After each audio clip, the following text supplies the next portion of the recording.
السلام علیکم ورحمۃ اللہ وبرکاتہ۔ امید کرتا ہوں آپ سب خیر و عافیت سے ہوں گے۔ اللہ تعالیٰ آپ کو اپنے حفظ و امان میں رکھے۔ نبی کریم صلی اللہ علیہ وآلہ وسلم پر درود شریف پڑھنے کی بے شمار برکتیں ہیں۔ چنانچہ مصنف عبد الرزاق حدیث 153 آقا دو جہاں صلی اللہ علیہ وآلہ وسلم کا فرمان عالی شان ہے، جو مجھ پر ایک بار درود شریف پڑھتا ہے، اللہ تبارک و تعالیٰ اس کے لیے ایک قرات اجر لکھتا ہے، اور قرات احد پہاڑ جتنا ہے۔ صلو علی الحبیب صلی اللہ تعالی علی محمد۔ آج ہماری اس ویڈیو کا موضوع ہے کنجوسی کا انجام۔ ویڈیو کو مزید آگے لے جانے سے قبل آپ کی بارگاہ میں گزارش ہے کہ میرے چینل کو سبسکرائب، لائک اور شیئر ضرور فرمائیے گا۔ حضرت سیدنا یزید بن میسرہ رحمۃ اللہ تعالی علیہ فرماتے ہیں، ہم سے پہلی امتوں میں سے ایک شخص تھا جس نے بہت زیادہ مال اور متاع جمع کیا ہوا تھا، اور اس کی اولاد بھی کافی تھی۔ طرح طرح کی نعمتیں اسے میسر تھی۔ کثیر مال ہونے کے باوجود وہ انتہائی کنجوس تھا۔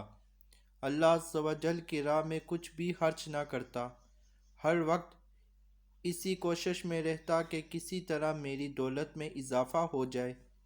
جب وہ بہت زیادہ مال جمع کر چکا تو اپنے آپ سے کہنے لگا، اب تو میں خوب عیش و عشرت کی زندگی گزاروں گا۔ چنانچہ وہ اپنے اہل و عیال کے ساتھ خوب عیش و عشرت سے رہنے لگا۔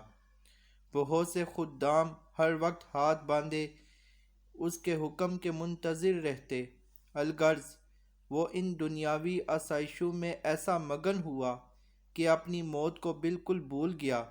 ایک دن ملک الموت حضرت سیدنا عزرائیل علیہ السلام ایک فقیر کی صورت میں اس کے گھر آئے اور دروازہ کھٹکھٹایا۔ غلام فوراً دروازے کی طرف دوڑے اور جیسے ہی دروازہ کھولا تو سامنے ایک فقیر کو پایا۔ اس سے پوچھا، تو یہاں کس لیے آیا ہے؟ ملک الموت علیہ السلام نے جواب دیا، جاؤ اپنے مالک کو باہر بھیجو، مجھے اسی سے کام ہے۔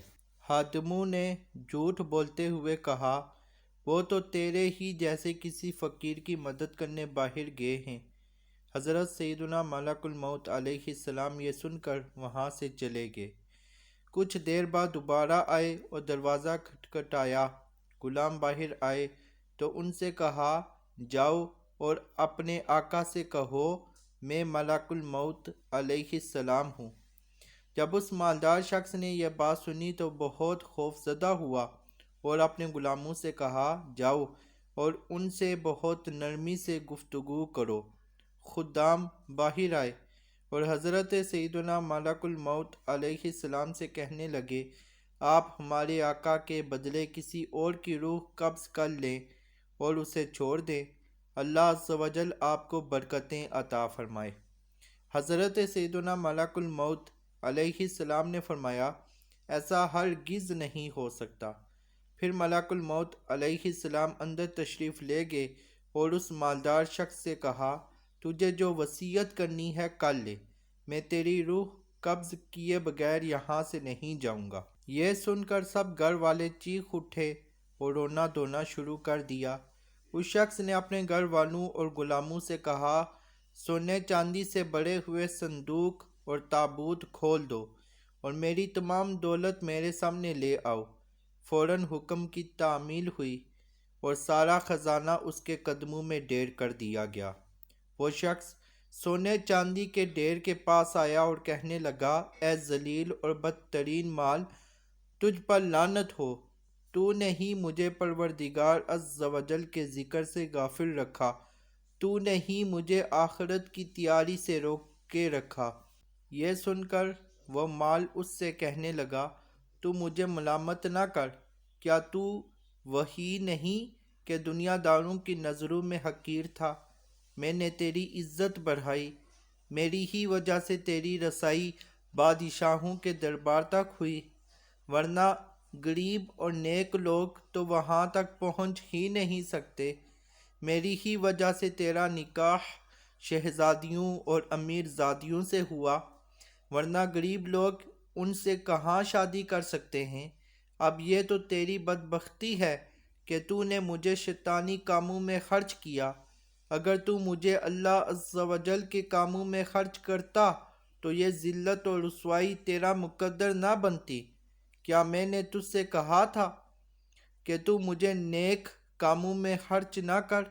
آج کے دن میں نہیں بلکہ تو زیادہ ملامت اور لعنت کا مستحق ہے۔ اے ابن آدم، بے شک میں اور تو دونوں ہی مٹی سے پیدا کیے گئے ہیں، پس بہت سے لوگ ایسے ہیں جو نیکی کی راہ پر گامزن ہیں اور بہت سے گناہوں میں مستغرق ہیں۔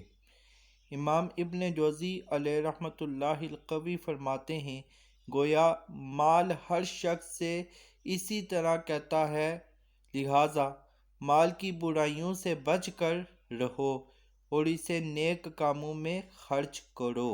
اللہ تبارک و تعالیٰ سے دعا ہے کہ ہمیں اپنی آخرت کی فکر کرنے، قبر و حشر کی تیاری کرتے رہنے کی توفیق عطا فرمائے۔